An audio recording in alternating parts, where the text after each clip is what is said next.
What's up mga ka-jam? So nandito tayo sa may Jurong Point Value Dollar. So titingnan natin kung magkano yung mga chocolate dito. Kasi magpapasko na mga ka-jam. So kailangan na natin magpadala ng mga pasalubong sa Pilipinas. So ayan no. So tingnan natin ito mga ka-jam. Itong Bounty, magkano na lang to? 65 cents lang siya mga ka-jam oh. Tapos meron din M&M. M&M, $1 ang isa. Tapos, kung gusto niyo ng sneakers, ito, 65 cents lang yan mga ka-jam. 65 cents siguro mga $20. 20 pesos mga ka-jam. 20 pesos ang isa. Itong KitKat, ayun gan, 20 pesos ang isa or 50 cents lang mga ka-jam. Tapos, meron din mga sneakers. Kaya lang yung sneakers nila dito, medyo maliit oh. Ito may maliit, tapos may malaking sneakers. So, itong malaki is 65, tapos itong maliit, 3 for $1 mga ka-jam. Ayan. Tapos meron dito mga ka-jam, itong Toblerone, napakalaki na itong 360 grams. 595 mga ka-jam. So around mga 200 pesos isang ganyan mga ka-jam. Meron din ito malaki. 360 gram din siya. So may iba-ibang flavor siya. Ito with honey and almond. Tapos ito naman dark chocolate with honey. So pagpapasok ko sa loob, meron din sila mga Ferrero Rocher. Ito 4 pieces, $250 mga ka-jam. So, mga 100 pesos isang Ferrero Rocher na 4 pieces mga ka-jam. So, dito muna tayo sa mga chocolate. Ito, 3 for 10. Ito, maganda na to mga ganyan. Mga ka-jam, $10 for 3 packet. Okay na to mga ka-jam. Ayan, oh. Sa isang packet, meron siyang mga 12 pieces per packet. So, 3 for $10 mga ka-jam. So, mga 400 tatlo mga ka-jam per packet. Kanina yung nasa harapan tagi-isa. Ito naman per packet. So, 5 piraso sa isang pack mga ka-jam. 325 lang. Tapos, itong sneakers naman, yung snack bar size, 9 pieces, 495. I think mas okay pag bibili nyo yung isang ganito mga ka-jam. Kasi 5 piraso nakakagad siya. Tapos, meron din ditong Mars. And then, KitKat. Itong KitKat naman, 36 pieces. $6.95 mga ka-jam. So, yung per packet, meron din silang mga ganito. Yan. Sneakers. Meron din Mars. Meron din Toblerone. So, after natin sa mga chocolate, dito naman tayo sa mga kape-kape mga ka-jam. Ito, murang-mura na to. $125 lang siya. 3-in-1 coffee mga ka-jam. Pero hindi ko pa to natatry. Ayan. Mura na yan. Tapos itong mga Nescafe. Ito, Nescafe, $5 lang, 3-in-1 mga ka-jam. Ayan. O, 3-in-1 coffee, $5 mga ka-jam. Parang 250 pesos. Ano, 200 pesos sa isang packet mga ka-jam. Pwede na yan. So, meron din sila dito mga ka-jam. Ito, Power Cafe. 3-in-1 din siya mga ka-jam. $2.95 lang. Ayan. Kung mga pangpapasulubong nyo, panglalagay nyo sa mga box nyo, pangpauwi ng Pilipinas, ito maganda to mga ka-jam. Tapos meron din silang mga Coffee Mate. Ayan, Coffee Mate, $250 mga 100 pesos lang to mga ka-jam. Itong Coffee Mate na to. Tapos ito, $4.95 naman. Tapos may mga ibang brand din siya. Kagaya na itong Meet You, ito blended coffee. $1 lang siya. Tapos meron din itong ano ba to?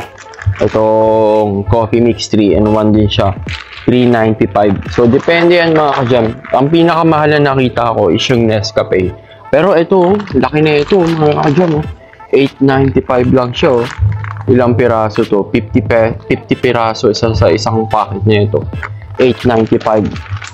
Ito mga ka-jam. Ito yung mga marirecommend ko sa inyo. Kaya lang hindi ko alam kung masarap o hindi ko pa natatry yung 3-in-1 na yan.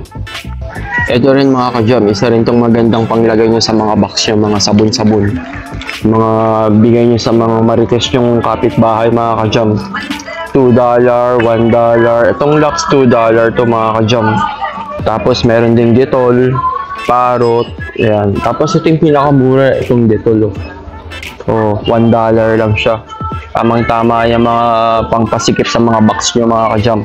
Tapos katabi niya mga toothpaste naman. Ayan, toothpaste. Meron yung mga toothpaste na malalaki. $2 siya isang ganito mga ka-jam. Ayan. Yan yung mga kailangan natin sa mga pangpapadala natin sa Pilipinas, mga toothpaste.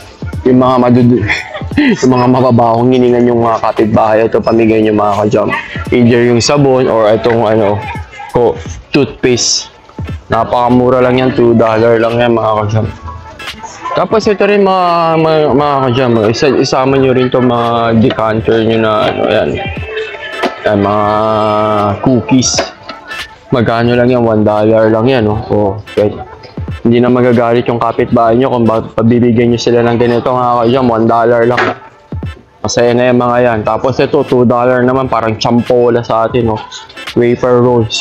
$2 lang mga ka-jam. Tapos meron din naman dito, ito, sa mga pangbata, pangpasalubong, ayan. $2.50 lang siya mga ka-jam. Tapos may mga Oreo, $2.50 lang din. Iba-ibang klaseng flavor. Oh, ano to? Ba't may Coca-Cola dito? Ngayon ko lang nakita to, Oreo with Coca-Cola.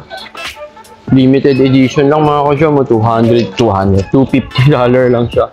So mga 100 pesos lang siya mga ka-jam. Tapos napansin ko din dito mga ka-jam, mura lang yung mga shampoo nila. Ito $4 lang itong Head and Shoulder. Tapos itong 3-in-1 Rejoice, $2.95 lang siya mga ka-jam. Napakamura.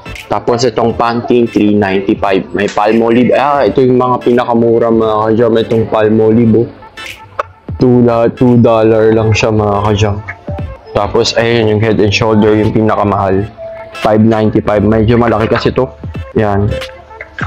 So ito na mga ka-jam, ito na yung mga napamili namin dito.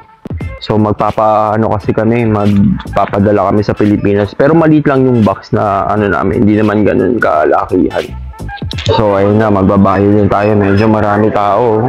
Ayan na, Monday pa yan. Pero pag pumunta ka dito ng weekend, napakahaba ng pila mga ka-jam. Tingnan natin kung magkano yung napamili natin na ipapadala natin sa Pilipinas.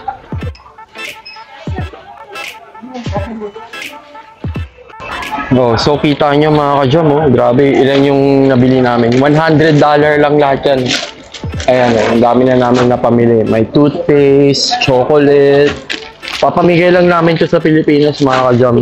O giveaway lang natin sa mga kapitbahay, sa mga kamag-anak, or sino man pwede nating pagbigyan. Tingnan nyo, ang dami. May mga chocolates tayo, mga nakuha. More on chocolate siya. May Toblerone, may Twix. Tapos, syempre, hindi mawawala yung Nescafe. Yan. Ito bigyan mo kapitbahay mo ng Nescafe 3. O, ako, napakasaya na ng mga yan. So, yun lang mga ka-jam. Hanggang sa muli. Salamat sa suporta. Paalam.